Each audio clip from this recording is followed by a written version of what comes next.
ఆంధ్రప్రదేశ్ రాష్ట్రంలో రాష్ట్ర అభివృద్ధి లేదు, రాష్ట్ర ప్రజల సంక్షేమం లేదు. పోనీ వీళ్ళు ప్రగల్భాలు పలికినట్టు, ఉత్తర కుమార ప్రగల్భాలు పలికినట్టుగా కార్యకర్తలకు ఏమన్నా పొడి చేస్తున్నారా అంటే అది లేదు అని మొత్తం తండ్రి కొడుకులు ఇద్దరే మూటలు కట్టుకుంటున్నారు. దాంట్లో ఓ చిన్న మూటేమో నెల నెల ఆయన ఎవరికో ఇస్తున్నారు తప్పితే, ఆ ముగ్గురికి తప్పితే ఎవరికి ఏ లబ్ధి లేదనేదేమో కార్యకర్తలు ఏడుస్తున్నారని మనకి టీవీలు పేపర్లు అన్నీ చెప్తున్నాయి. ఇవాళ ఆంధ్రప్రదేశ్ రాష్ట్రంలో సంక్షేమానికి, అభివృద్ధికి లేదా కార్యకర్తల సంక్షేమానికి దిక్కులేదేమో కానీ రాజ్యహింసకి, పోలీసు వేధింపులకి భారతదేశంలోనే నిలువుటద్దంగా ఆంధ్రప్రదేశ్ రాష్ట్రం నిలబడుతుంది. కస్టోడియల్ టార్చర్, ఆంధ్రప్రదేశ్ రాష్ట్రంలో కస్టోడియల్ టార్చర్ అనేది భారతదేశంలో తలమానికంగా ఆంధ్రప్రదేశ్ రాష్ట్రం నారా చంద్రబాబు నాయుడు, పవన్ కళ్యాణ్, లోకేష్ నాయుడు ఈ ముగ్గురు నాయకత్వంలో నడుస్తున్నటువంటి ప్రభుత్వం కస్టోడియల్ టార్చర్ కి దేశంలో తలమానికంగా విరాజిల్లుతోంది.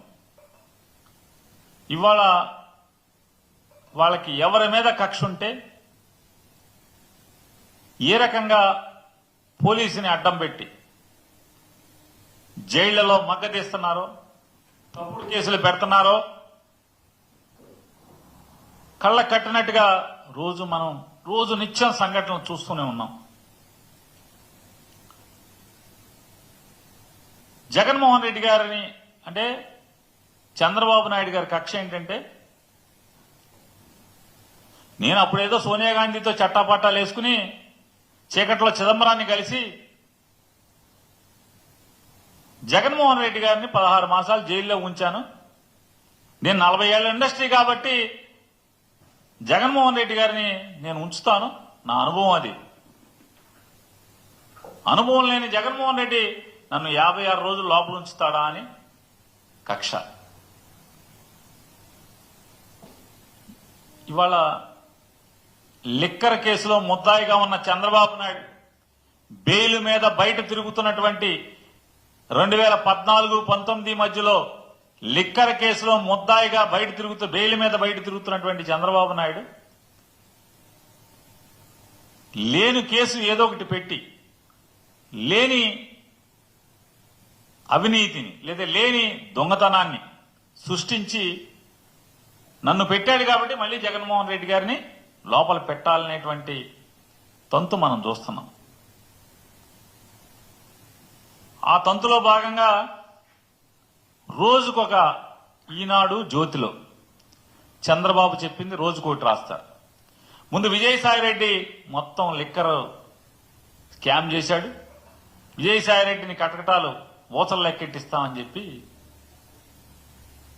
రాయించారు. విజయసాయిరెడ్డి పాత్ర పార్టీలోంచి వెళ్ళిపోగానే వెంటనే రాజకేశిరెడ్డిదే మొత్తం ప్రధానమైన పాత్ర, మొత్తం కర్త కర్మ క్రియ అంతా అతనే అని చెప్పి ఇంకొక రోజు రాస్తారు.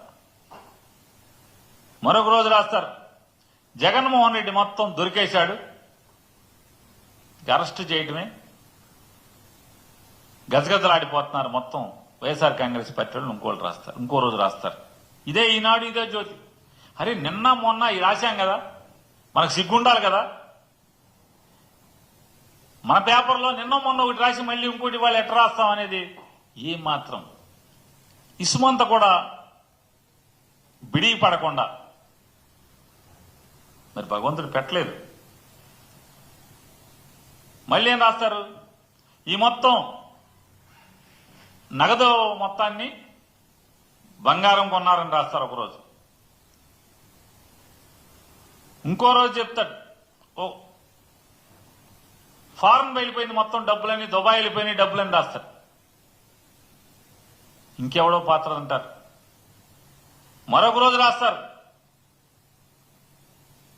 ఓఎస్డి కృష్ణమోహన్ రెడ్డి, ధనుంజయ రెడ్డి మొత్తం కీలకం, డబ్బులు మొత్తం వాళ్లే, మొత్తం స్క్రీన్ ప్లే, కథ స్క్రీన్ ప్లే మొత్తం వసూళ్లంతా ఆళ్లే అని చెప్పి రాస్తారు.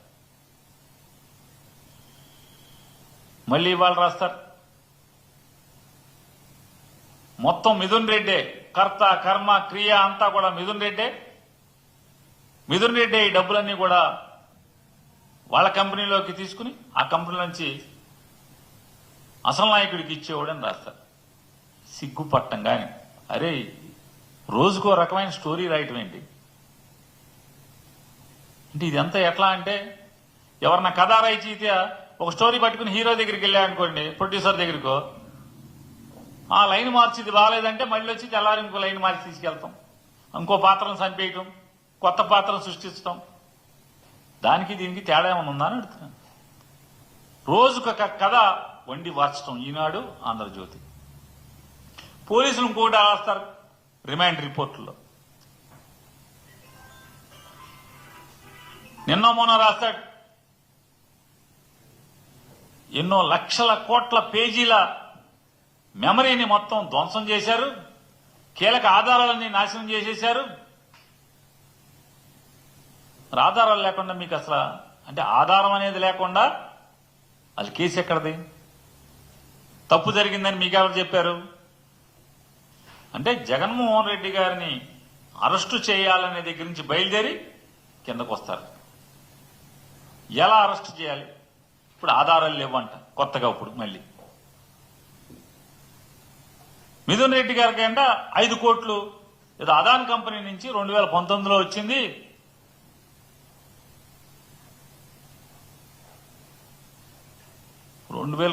అదాన్ కంపెనీ నుంచి వస్తే దానికి ఎందుకు ఇచ్చారో, అడ్వాన్స్లకి ఇచ్చారా, ఏమన్నా ఆస్తి అమ్ముతున్నారా, ఏంది? ఇన్కమ్ ట్యాక్స్ వాడిని అడుగు, రాయండి ఇన్కమ్ ట్యాక్స్ కి. ఇన్కమ్ ట్యాక్స్ కి రాస్తే చెప్తారుగా ఈ గతం 2019 కదా, ఇప్పటికి అయిపోయినాయి కదా. లేదా పిఎల్ఆర్ కంపెనీ వాళ్ళని అడిగినా కూడా, మీరు నోటీస్ ఇచ్చినా కూడా, ఇదిగో పలానా 5 కోట్లు ఏంటి, ఎక్కడి నుంచి వచ్చినాయి, ఎందుకు వచ్చినాయి అంటే వాళ్ళు 5 నిమిషాలు ఇస్తారు కదా, కాగితాలు మీ ముఖాన్ని కొడతారు కదా. అంటే బురద పూయటం, బట్ట కాల్చి మొహానేయటం. చంద్రబాబు దొంగతనం దొరికిపోయాడు కాబట్టి జగన్మోహన్ రెడ్డి గారిని కూడా అలాగే ఏదో ఒక నింద వేసేయాలి, అరెస్ట్ చేసేయాలి. అంటే ఒక్కొక్క రోజు ఒక్కొక్కటి పాత్ర, ఒక్కొక్కడు వంతు. ఏంటి అంటే రేపో మాపో మిథున్ రెడ్డికి బెయిల్ హీరింగ్ వస్తుంది కాబట్టి ఈలోపు ఈ పేపర్లన్నీ జడ్జిలందరూ చదవాలి. చదివి మొత్తం మిథున్ రెడ్డి అనమాట కర్త కర్మ క్రియ అని. అంటే నిన్న మొన్న చదవరా జడ్జిలు మీరేం రాశారో. అలాగే చంద్రబాబు నాయుడు గారిని అరెస్టు చేయటానికి పోలీసులందరికీ ధైర్యం చెప్పాడు. ఇదంతా కూడా మీకేం పర్లేదు, ముందుకు నడవండి అని చెప్పాడు. కాబట్టి సీతారామాంజనేయులు గారిని జైల్లో వేసేయాలి.